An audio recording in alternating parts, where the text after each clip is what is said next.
Assalamualaikum warahmatullahi wabarakatuh.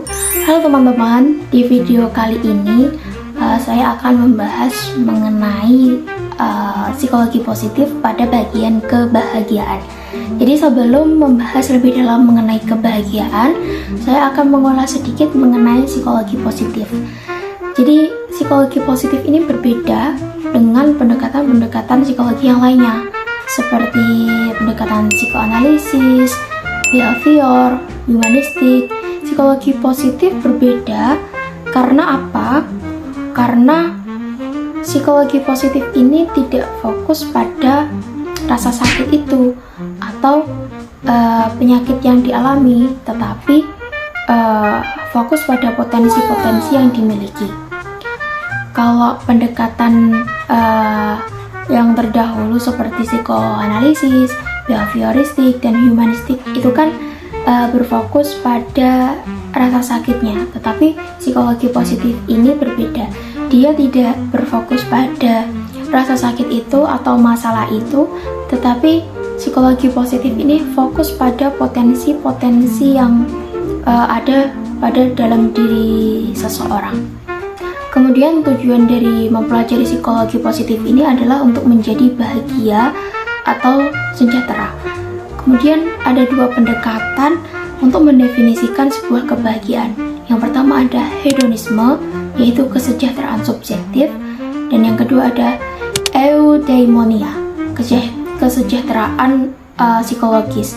Jadi kebahagiaan psikologis adalah ketika seseorang itu dapat memaksimalkan potensi yang dimiliki untuk melakukan sesuatu yang bermanfaat atau bermakna dalam kehidupannya. Jadi dengan kita memunculkan potensi-potensi yang ada dalam diri ini, kemudian potensi yang kita munculkan ini dapat bermanfaat untuk orang lain. Itu adalah kebahagiaan secara psikologis. Kemudian kebahagiaan psikologi itu ditemukan oleh Carol Reeve yang mendefinisikan bahwa kebahagiaan atau kesejahteraan ini terdiri dari 6 komponen.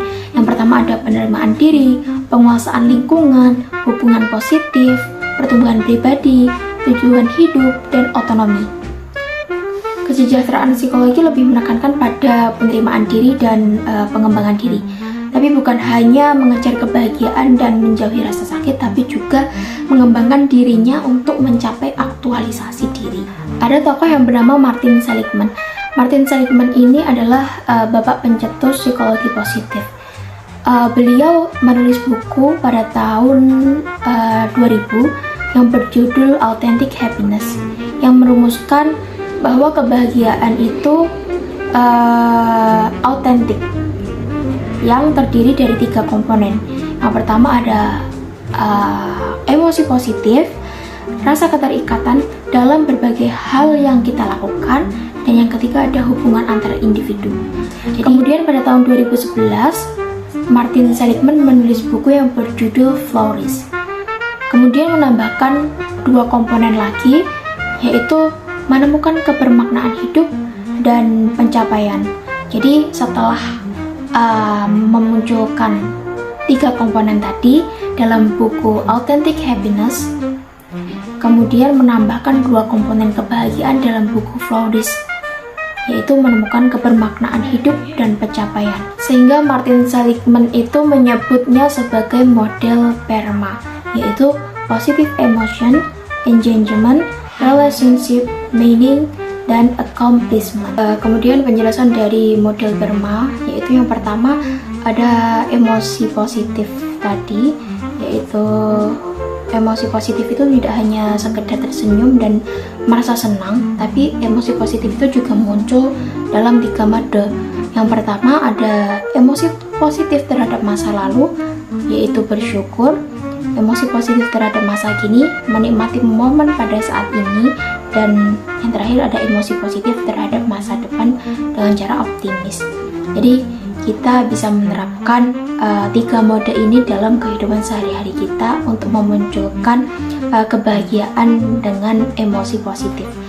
Kemudian keterikatan.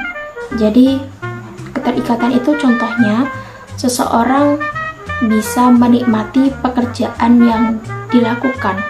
Jadi contohnya sebut saja Karin.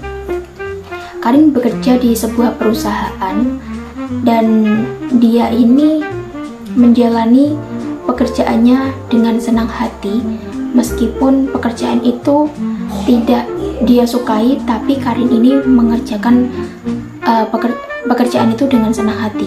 Di sini tersebut keterikatan.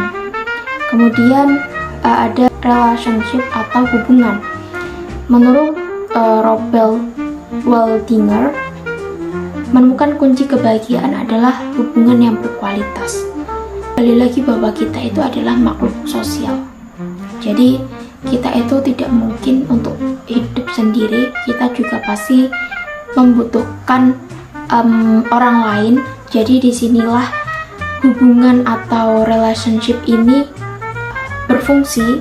Jadi di saat kita sedih itu kita bisa berkomunikasi dengan teman-teman kita atau dengan orang di sekeliling kita. Kemudian ada makna. Jadi pada bagian makna ini dapat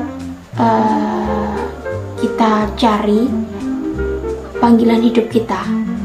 Contohnya dengan melakukan sesuatu yang besar yang mana dapat membawa kita dalam kebermanfaatan.